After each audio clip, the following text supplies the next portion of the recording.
few years ago, I was asked to work with a young entrepreneur. He had somehow convinced the Colombian government to let him sell their .co domain extension for the first time to compete with .com. And because of that, he'd been asked to speak at the ICANN conference in Cartagena, Colombia. That's the International Internet Conference. He'd been given 7 minutes. The challenge was, Juan Diego Calle had never ever given a speech in his entire life before, let alone in front of 1,200 people, and something that was going to be internationally broadcast. Think about that if it happened to you, yes? And as you probably know, the shorter the presentation, the more work it is to make it good. So we worked together for about 6 weeks getting him ready for that presentation. And then on the day of the presentation, I watched it live stream from Colombia like a proud mommy. And I watched him nail it, and he had a standing ovation at the end. I felt fantastic. I worked with his team for a couple of years, and fast forward to 2014. This could be you. Juan Diego Calle sold his company to Newstar for $109 million.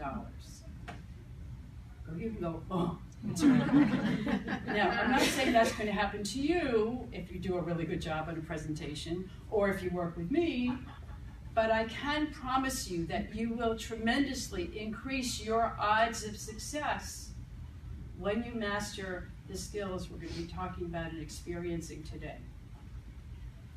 These are some of the companies we've worked with over time, and including right? Now, you might wonder a little bit about me. How did I get into this place? I was born in a little town in the Commonwealth of Massachusetts, for which the Commonwealth Institute is named. It was known as the Chair City because there were 6 furniture factories, including one behind our house. My parents had converted a carriage factory, that makes me really old, right, into a colonial furniture factory. Now, any of you know a little girl or a little boy, or used to be a little girl, a little boy? Well, we made these grand pronouncements, you probably did too. Mommy, I'm hungry, or Mommy, I have to go to the bathroom. Well, my mother would invariably say to me, I'm going to print it in the Gardner News. Gardner was such a small town that they even printed our Girl Scout troop news once a month. So I grew up thinking everything I had to say was important enough to be in the newspaper. And not surprisingly, I grew up to be a journalist. And then it evolved to be a freelance writer and speaking, and the rest, as they say, is history. It's kind of how we got here today. So what are we going to do together today? I'm going to encourage you to be thinking about a for real presentation that you have coming up, or that you have been thinking about giving. Could be internal to your team, could be to clients, could be a nonprofit that you're involved with, but think about something real as we go through this adventure together today. First, we're going to look at the first of what I call the 3 magic ingredients that go into any successful presentation. The first is the science. How do you take all that great stuff that's in here and organize it so it comes out of your mouth in some meaningful order? Then we have the art. That's the theater. That's what do we do with all these body parts when we're standing in front of a group? How do we get the audience to engage with us? And the third is what I call the law of averages. And sadly, this is not video. There's no do-over if I screw up. They're going to go, ah, did you hear what she said? So how do we get ready for the unexpected that invariably happens? Come on in. There's seats. Okay. And the last thing is I do have door prizes for everybody. Okay. Now, I'm going to ask you to please repeat aloud what you see on the screen. Say, I have the experience to advise. I have Extraordinary abilities. I have Power in the field. I have Enthusiasm and energy. I have Relationships that matter. I have Tactics for success. Therefore, I am an outstanding persuader, speaker, and leader. Do you agree? Yes. You wouldn't be here. You wouldn't be in your positions if this were not true. Yes? Okay. Now I'm going to ask you to take out a business card real quickly. I'll be collecting them later. And write the following letters on it: M, R, S, Q, and O. This is a technique that I learned from Sandler, which you are all welcome to use. It's a way to gather information for later. But I'm going to use it to give you door prizes as well. Okay, just get out a card and write meeting, referral, speaking, questioner, okay? And when we're done, if you would like to meet with me, have a referral, speaking engagement, want to get our blog, circle that letter at the end, but you don't need to do it yet. Just write these down on your card now, please. Okay? Everybody got it? M, R, S, Q, and O.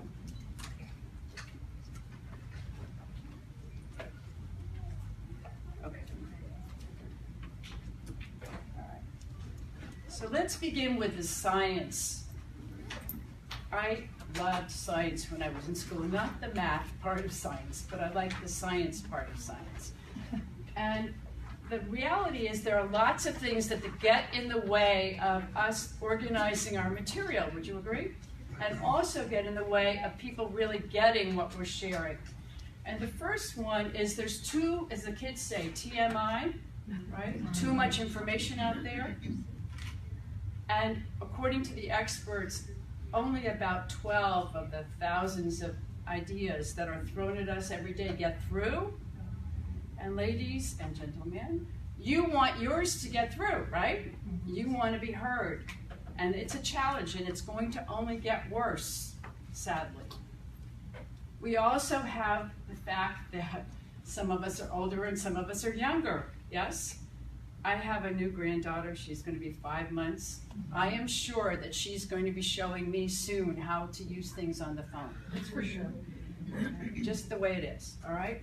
And then we did not all grow up eating the same food, listening to the same music, watching the same TV shows. So when we talk to a group, especially here in South Florida, our backstory is not the same. So when you're putting your message together, remember that. Things that you take for granted, other people may not know or may not have experienced. Now, another question. How long do you think a goldfish will pay attention? How long do you think a goldfish will pay? Somebody shout out. 2 seconds? Anybody else? 30 seconds? No? How? Somebody else? 5 seconds? Somebody else? 3. Somebody else? Maybe 10. 7. 10? Who said 10? I did. Okay, she wins a prize because the actual length of time. There are 4 basic parts of any presentation. Please point to your mouth. That's the opening. That's where it comes out, right? Every presentation needs an opening. Hug your neck like this. That's the pre-body. It connects the opening to, now give yourself a big hug, the body, where you raise the 1, go figure 1, 2, or 3 main ideas for your presentation. More than 3, you really got to work, because I don't want to listen. Okay, and now give yourself, take a hand like this, give yourself a big pat on the tush. Okay, a little louder, come on. That's the close, okay, you can sit.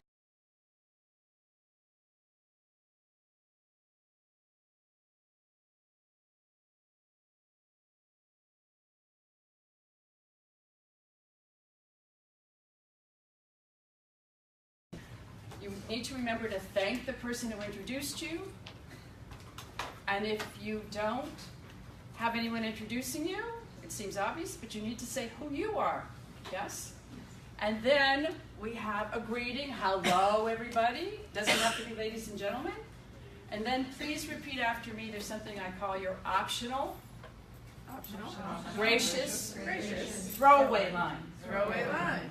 It's in case your voice is here or everybody goes, please, in case they're not really paying attention yet. Gives you a few more seconds before you go into that fantastic opening that you worked on. Don't rush into the opening. Now, I'm going to share with you a couple of ways to actually open your presentation. And as I do this, I'm going to encourage you to be thinking about which one of these could you use to open your presentation. Now, I used a story, did I not, to open my presentation about Juan Diego? So I'm not going to give you another story, okay? If you do, one of my pet peeves, and you hear it all the time, is please, please, please don't tell me you're going to tell me a story. Unless I'm like this, and then I'm anxious to hear it. Okay, why? I think it takes away from the story. Just dive right into the story. Okay, I also encourage you, if you do not have one in your organization,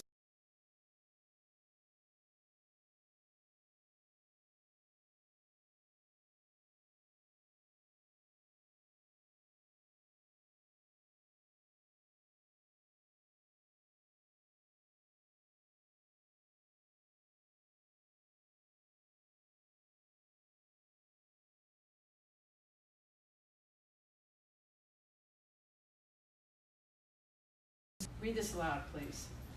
62% Admit being distracted during presentations.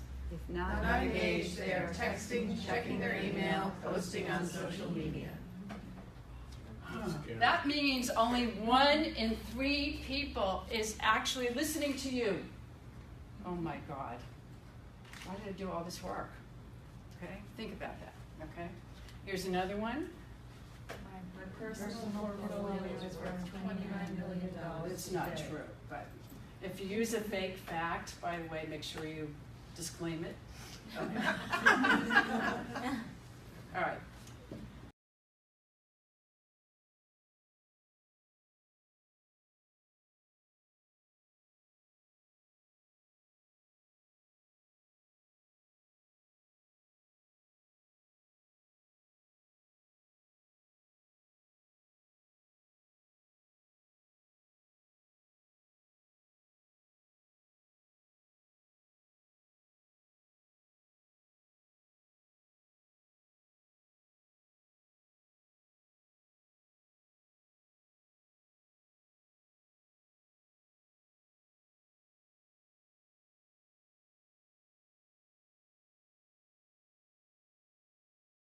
Finding.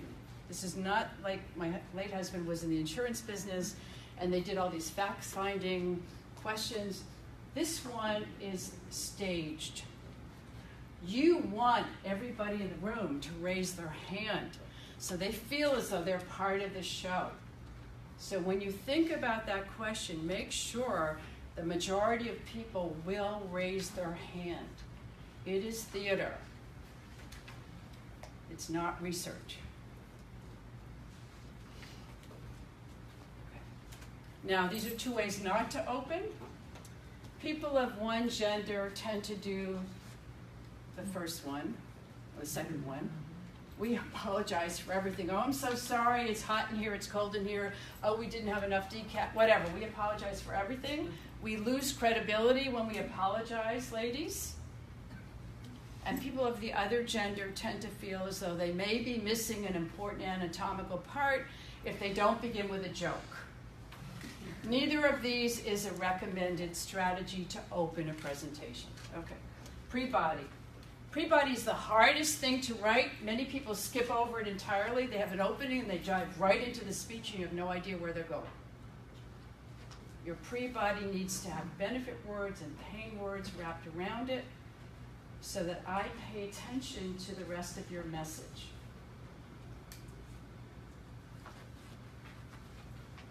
Here's an example of the pre-body that I gave you. We're going to look at the science of speaking. We're going to talk about the art of presenting, and I gave you some benefits before, and we're going to help you overcome the law of average.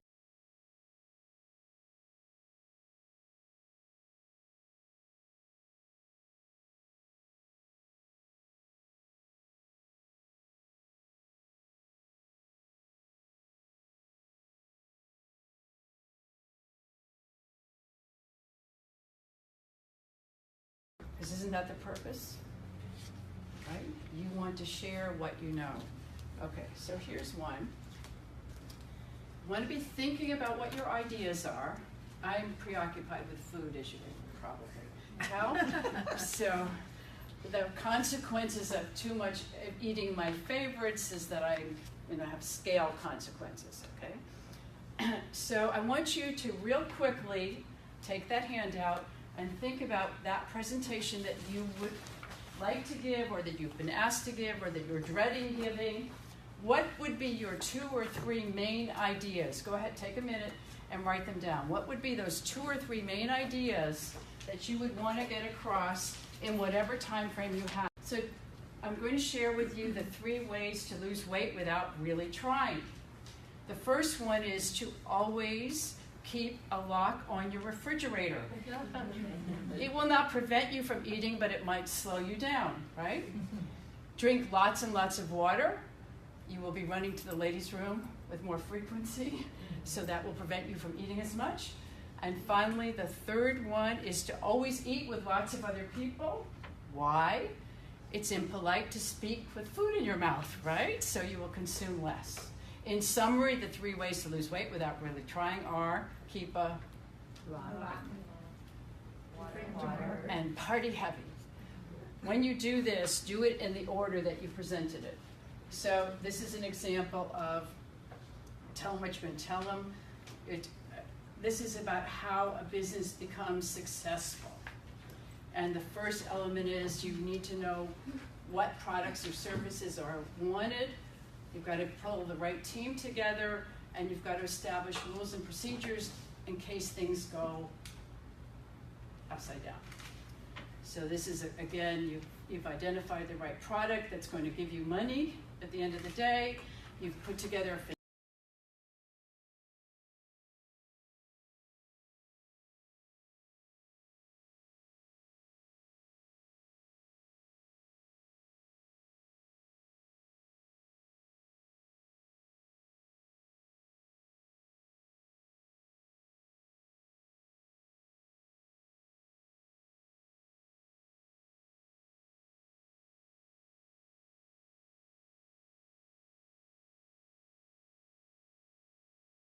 The science is the close.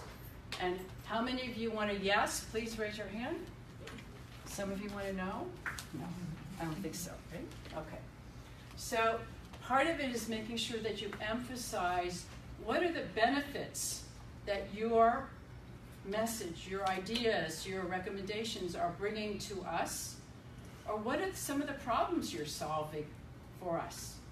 They need to be clearly stated, because if you just give me the facts, what am I going to do? What am I going to do? Nothing. I'm going to yawn, because they're not relevant to me. They may be interesting, but if you haven't personalized them in some meaningful way, they're just going to go right over my head. Okay, tell me exactly what you want me to do at the end of your presentation. And I love this quote. Would you please read it aloud for Nora Roberts?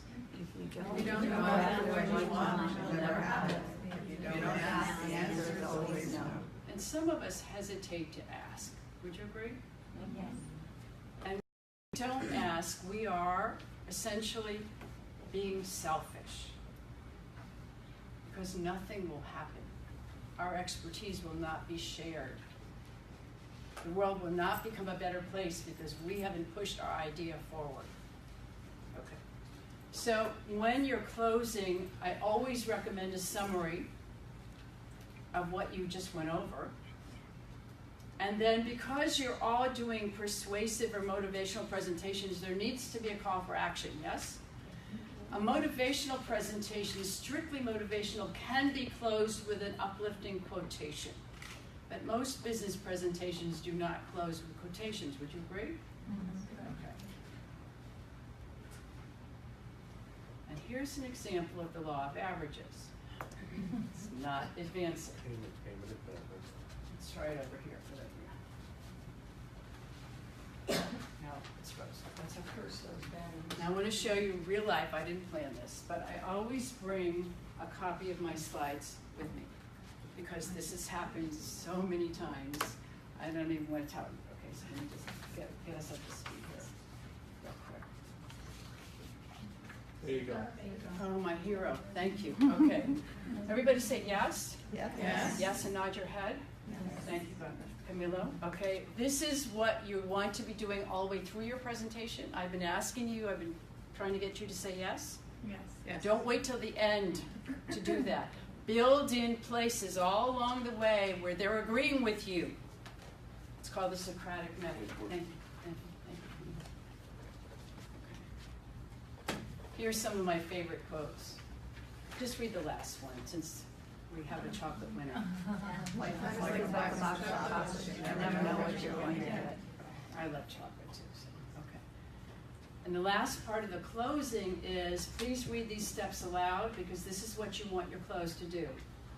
Have a positive attitude, smile and get eye contact, be assumptive, call for action or agreement, nod, close and stay closed.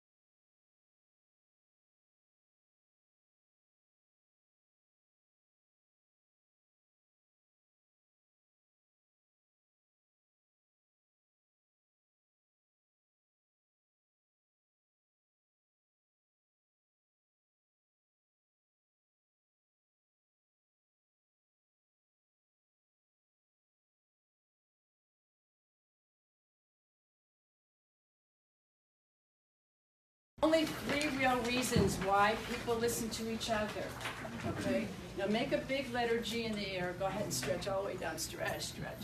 Oh, does that feel good? All right, and do it on the other side. Just even your body out. Okay. Now, what words begin with the letter G? Golly. Golly. I like that. All right. Good. Good. Great. Great. Gracious. Gorgeous. Genius. Genius. Very nice. Please repeat after me. The word is greed. I'm listening to you because there's something in it for me. All right. Now, next one. Take your finger and make a pretty scripty E. Pretty scripty E. Put your hands together like this and sing.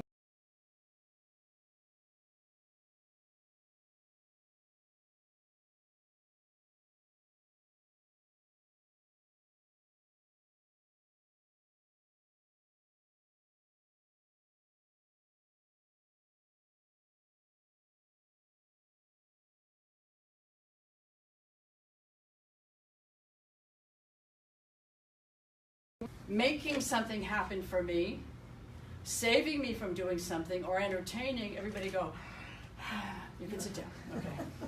So, how do we do it?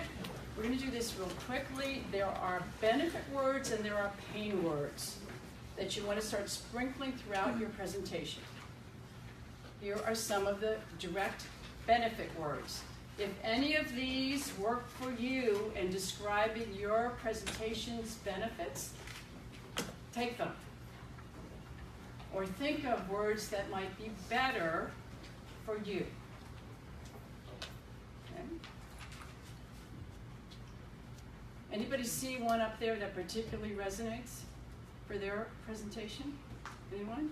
Problem solved. Problem solved. Okay, thank you. All right. Then we have the problem or pain words. Are you frustrated with this? Are you annoyed with that? Are you discouraged that despite all your efforts, this isn't happening? Now, these seem negative, but this is really what motivates. These kinds of words motivate us to action. So, again, harvest any of these words that you think will help you get your point across in a more effective way. And if you don't see it here, keep reaching, because it exists. Okay, now, there are some words I encourage you never, ever, ever, ever to say out loud in public again. Do I have an agreement? If we don't, and there are a whole bunch more. I just gave you 3 of them, okay? Now, a few other speaking do's and don'ts. I'm going to ask everybody to stand up, please.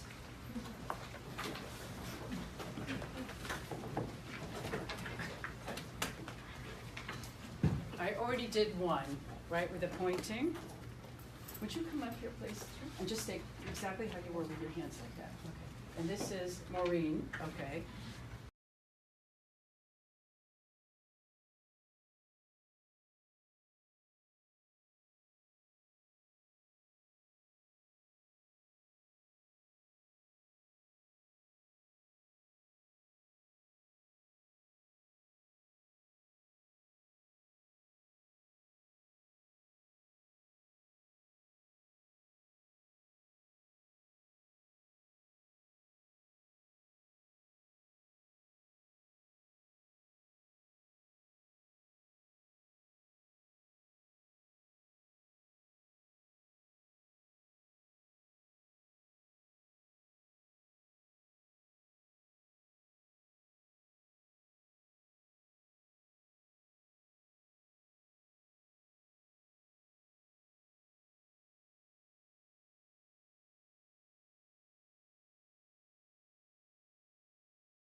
Or lectern as they're called. A couple of things you don't want to do here. I've been doing this, I call this a hang 10. You see really long, they just kind of lean over. Doesn't look really cool, right? You also don't want to grip the sides, right? You've seen that before? It doesn't look good, especially if it's being televised. Oh, you don't have to hold it up, it won't fall over, I promise. What you do want to do is if you have one, imagine you want to rest your hands on the top of it, not down here or not here, because you can't grip them. It's almost like a forced relaxation position. You have your feet about a foot away from them, and then you can take them out and use them. Okay, everybody sit down, please. Do you prefer to be behind the lectern